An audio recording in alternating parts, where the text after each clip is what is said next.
What's going on, Beamer fans? Welcome back to BeamerView. Today we're gonna have to do a pretty heartbreaking video, and that is gonna be about the 5 things that I hate about the 2022 BMW i4 M50. What's going on, Beamer fans? If this is your first time on BeamerView, what we do here is showcase the latest BMWs that just hit the market. And today we're gonna be talking about the 5 things that I not so like about the BMW i4 M50. These were really hard to come up with. I'm not gonna lie, there's so much to love about this car, and the bottom line I'm actually gonna tell you at the beginning of the video is that I actually truly love this vehicle. There's so much good things about it, but I know that there is always something that we can come up with. These 5 things were pretty nitpicked, but I did want to show it to you guys or tell you guys about these 5 things. So get ready, stay tuned, and watch till the end of the video. And also, guys, before we get started, be sure to check out this really cool M plate frame that I found on Amazon.com. It is shipped by Amazon, so it just takes less than a week to get to your house.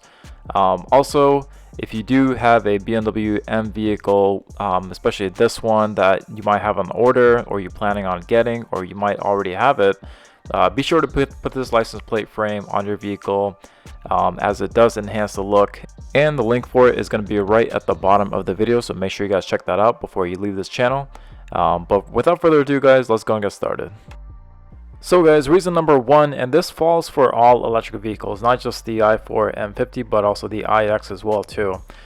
So your rim choice can affect your range. Now what I mean by that is, if you were to get the 19-inch rims, which are what these are, and if you guys were curious as to know what rims these guys are, they are the 19-inch M bicolor midnight gray aero wheels, and the max range with these 19-inch rims are going to be around 270.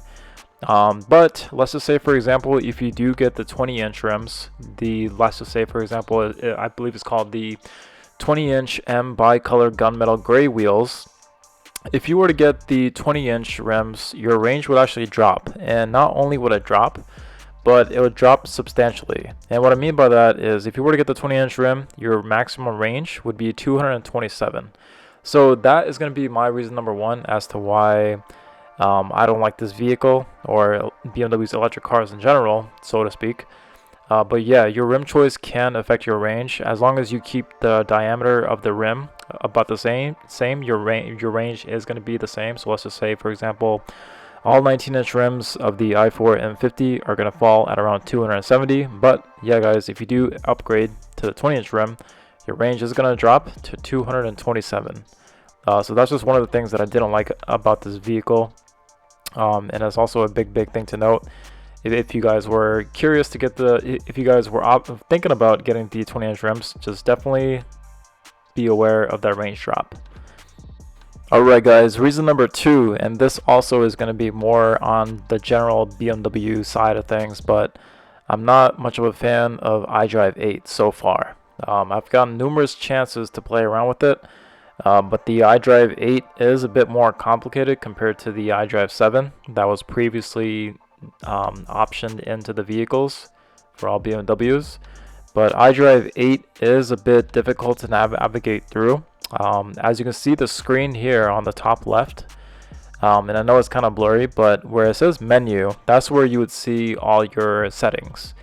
And when I mean settings, you're just going to see every single setting. If I were to go into that screen, you would see every single setting show up like a app on your phone.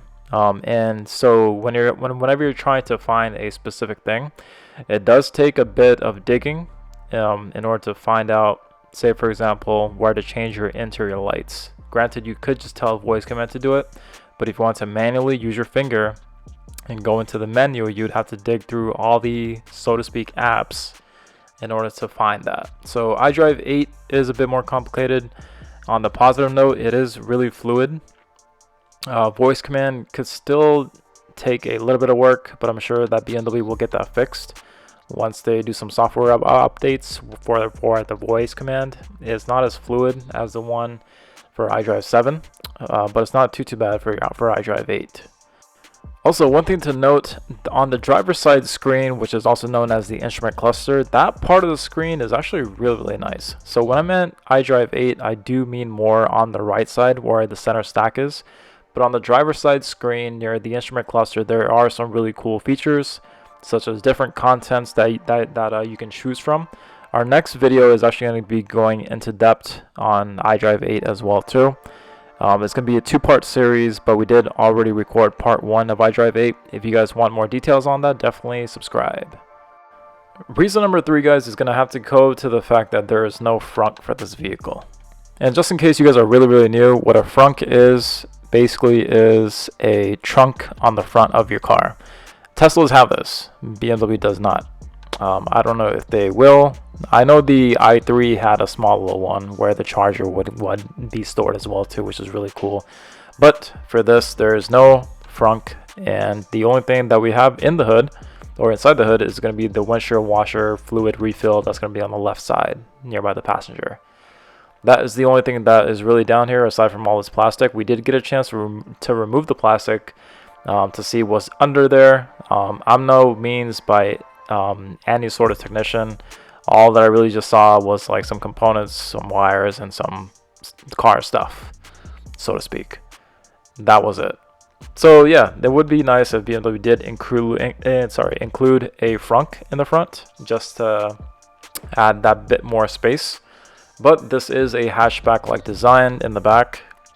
If you guys didn't see the trunk in our previous video, definitely check out the review that we did for this vehicle. I believe 2 videos ago, we did get a chance to check out the trunk, and you can see that it did have a pretty good amount of space in the back. So no frunk, it's not a big deal, but if it did, it would have been great. Oh, just kidding, guys. I did get a chance to record the trunk. I thought I didn't, but I guess I did. So here you go. You don't have to go looking for the other video that we did about the trunk, but you do have a massive opening. This trunk height is way up there, but no worries. If you have a small garage, you can drop the height if you need to. This is at its maximum height. You can drop it 5 levels below what it is right now. So no worries if your garage door is too high, or if you just happen to be like 3 foot tall, this car has you covered. Also, as we're just down here too, check out that there's no exhaust tips. We had one person who was wondering where that was, and then we ended up giving him a very weird look. Alright guys, 2 more to go. Reason number 4. Now this one's going to be very hilarious to some people, and to some other people it's just going to be nonsense. Most likely just going to be nonsense. Number 4 is going to be the fact that this car will give you nausea and it'll make you feel sick. Trust me guys, I had to think really hard on the 5 things that I really didn't like about this vehicle, but the 2 times that I did drive this vehicle out on the road to get a really good feel for it, both of the times I did launches, and launches going from 0 to whatever, going from 20 to whatever. I'm not going to say on here, I might get in trouble. But anyways, after I was done with the ride, every single time throughout the rest of the day, I literally felt sick to my stomach. And I wasn't the only one who could say this too. There were a couple of people too, and this isn't really much the car's fault. I 100% agree, but it does make you feel sick if you're somebody who likes to punch their car a whole lot or go really fast. You can best be prepared that you're going to feel a little bit sick as soon as you get out the car, and your stomach's not going to feel all that great for the next few hours as well too. So definitely watch out for that. That was one of the biggest things that I didn't like about this vehicle. And again, not so much the vehicle's fault. It is what it is, but my stomach just could not handle it. Alright guys, and to wrap it all up, reason number 5, and again, this is also nitpicking it, but I am not a fan of these handles. Come on, BMW, can you guys please change this design? Now, the 2 Series has it, the Grand Coupe 4 Series has it.